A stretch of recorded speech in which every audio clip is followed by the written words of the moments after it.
Willow Creek was a sleepy, unassuming town nestled in a valley surrounded by dense, foreboding woods that seemed to breathe with the whisper of secrets long buried. The air carried a constant chill, laced with a faint scent of pine, damp earth and something more, something metallic and unsettling, as though the land itself bled unseen. The townsfolk, outwardly content, were cautious and watchful, as if fearing that their tranquil lives might one day shatter under the weight of the past. Beneath the surface of their polite smiles, stories of an ancient curse circulated in hushed tones, tethering their unease to the Beckett Manor at the forest's edge, a place no one dared approach after dark. The Beckett Manor loomed like a monument to despair, its broken spires clawing at the sky. It had stood for over a century, a crumbling relic of a bygone era, its walls heavy with the weight of forgotten sins. The original owner, Elias Beckett, was said to have been a man consumed by forbidden pursuits, dabbling in the arcane and sacrificing his sanity in a desperate bid for immortality. His descent into madness culminated in a ritual gone catastrophically awry, a single night that drenched the manor in eternal darkness. In the aftermath, Elias and his entire family vanished without a trace, leaving behind only a tainted legacy. From that day forward, the manor became a void, swallowing anyone foolish enough to cross its threshold after sunset, never to release them again.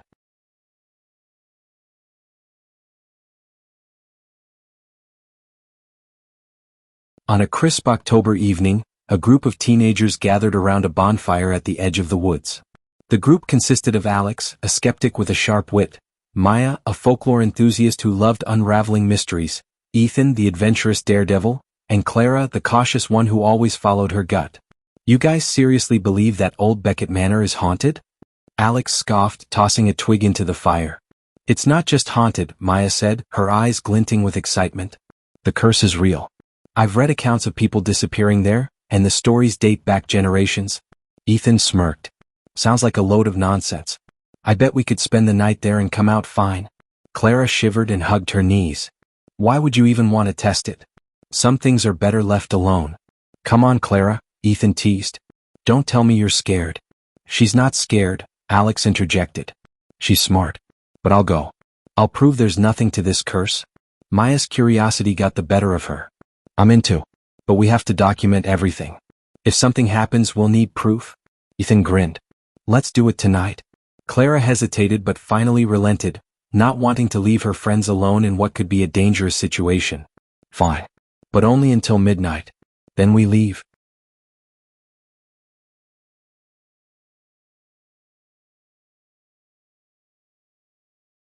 Under the pale light of the moon, the group approached Beckett Manor, the weight of the dare pressing heavily on their shoulders.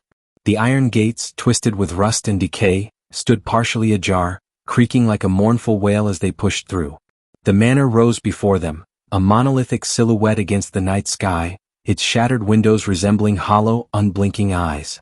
The air was unnaturally still, colder with each step closer, as if the house itself exhaled a chilling warning.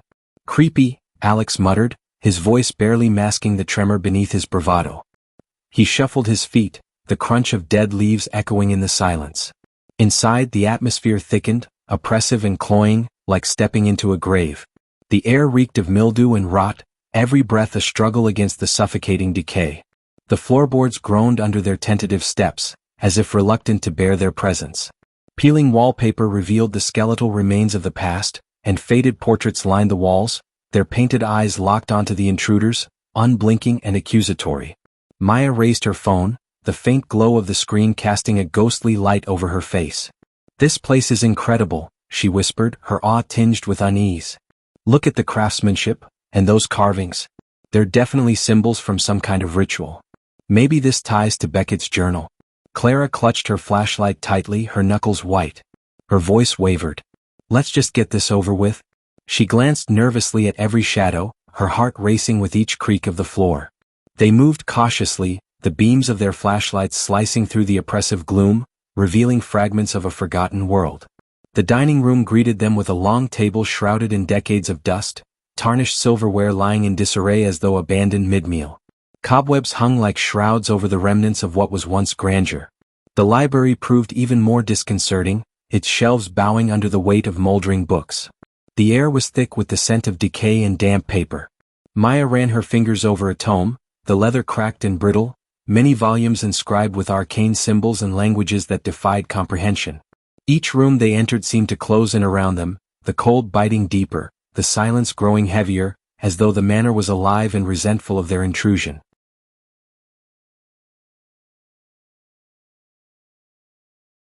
In the parlor, Maya found an old journal lying on a broken piano, its cover faded and cracked, the leather peeling like old skin. With trembling hands she opened it, revealing pages filled with frantic scrawls, unsettling diagrams, and words that seemed to crawl off the page, their meaning hauntingly elusive. The faint scent of ink and decay wafted from the brittle pages, as if the journal itself had absorbed the manor's malevolence. "It's Elias Beckett's journal," she whispered, her voice barely audible, quivering with a mix of fear and fascination. Her fingers traced over the erratic handwriting. "He wrote about summoning something he called the Shadow Kind." Her words seemed to hang in the air, heavy and foreboding. As she read aloud, the room shifted. A sudden, icy gust of wind swept through, extinguishing their flashlights in an instant. Darkness consumed them, thick and oppressive, as if the very shadows had come alive. Then it came, a low, guttural whisper, a sound that seemed to rise from the depths of the earth, circling them like a predator stalking its prey. "Who's there?" Ethan shouted, his voice cracking under the strain of his rising panic. His words echoed futilely, swallowed by the encroaching void.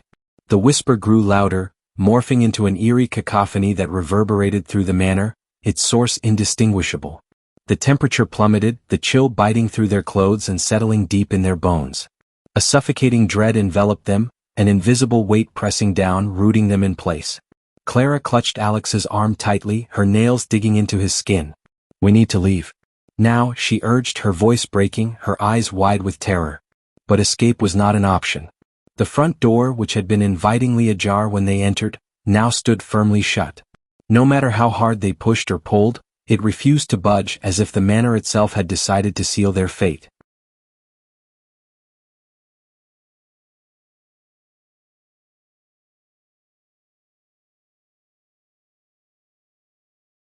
Panic set in as they realized they were trapped.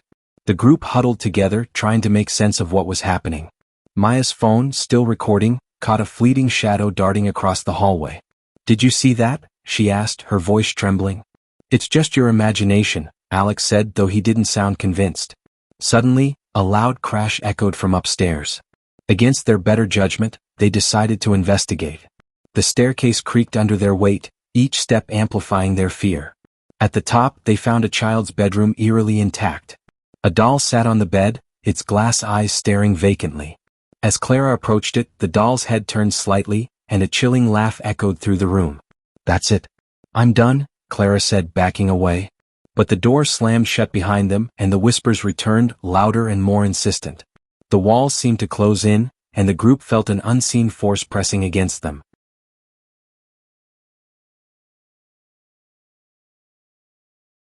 Desperate to find a way out, they returned to the library, hoping to find answers in Beckett's journal. Maya flipped through the pages, her hands shaking. "It says here that the Shadow Kin are bound to the manor," she read. "They feed on fear and can only be banished by completing the ritual that Elias failed to finish." "How?" Alex demanded. "We need to find the ritual room and use the symbols he drew. But we have to act quickly. The longer we stay, the stronger they become." Guided by the journal, they discovered a hidden door behind a bookshelf. It led to a narrow staircase spiraling down into the darkness. The air grew heavier with each step, and an oppressive silence enveloped them.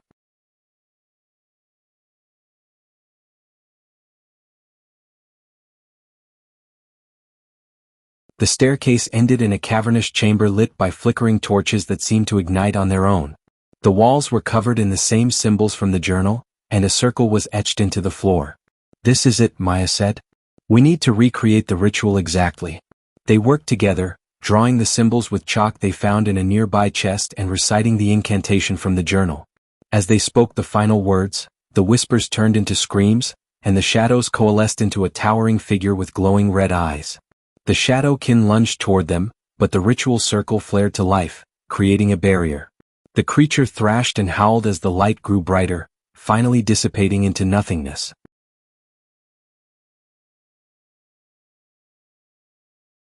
The moment the Shadow Kin vanished, the oppressive atmosphere dissipated like a receding tide, leaving an eerie stillness in its wake.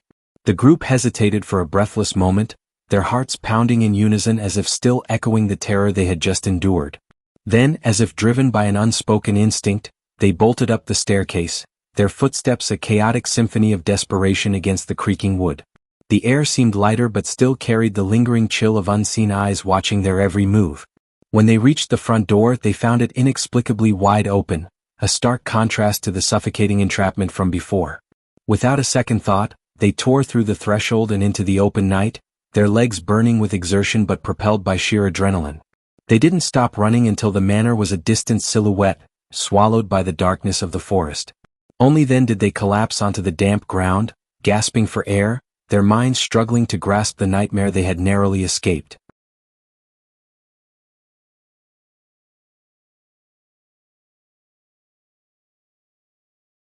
The next day the group sat in silence at the local diner. The experience had left an indelible mark on each of them. Maya couldn't stop replaying the footage she had captured, though much of it was inexplicably corrupted. Ethan, usually brash and fearless, seemed quieter, his usual bravado stripped away. Clara's hands trembled as she stirred her coffee, and Alex's skepticism had given way to a brooding silence. "Do you think it's really over?" Clara finally asked, her voice barely above a whisper. Maya shook her head. "I don't know. The manor disappeared, but curses like that don't just vanish. There's always something left behind." Ethan leaned back, staring out the window. "We shouldn't have gone there. We poked something we didn't understand. But at least we stopped it," Alex added, though his tone lacked conviction. 4 weeks after, each of them experienced strange occurrences. Maya's phone would randomly play the guttural whispers from the manor. Ethan's reflection in mirrors sometimes lingered longer than it should. Clara's dreams were plagued by shadowy figures, and Alex often felt an unseen presence watching him. One night, Maya woke to find her bedroom window open, despite having locked it before bed. On her desk was Elias Beckett's journal, though she was sure she had left it at the library. A single phrase was scrawled across the open page. "The shadows never forget." Their ordeal at Beckett Manor was far from over. Though they had escaped with their lives, the curse had marked them and the shadow kin were patient. Somewhere in the darkness they waited, biding their time.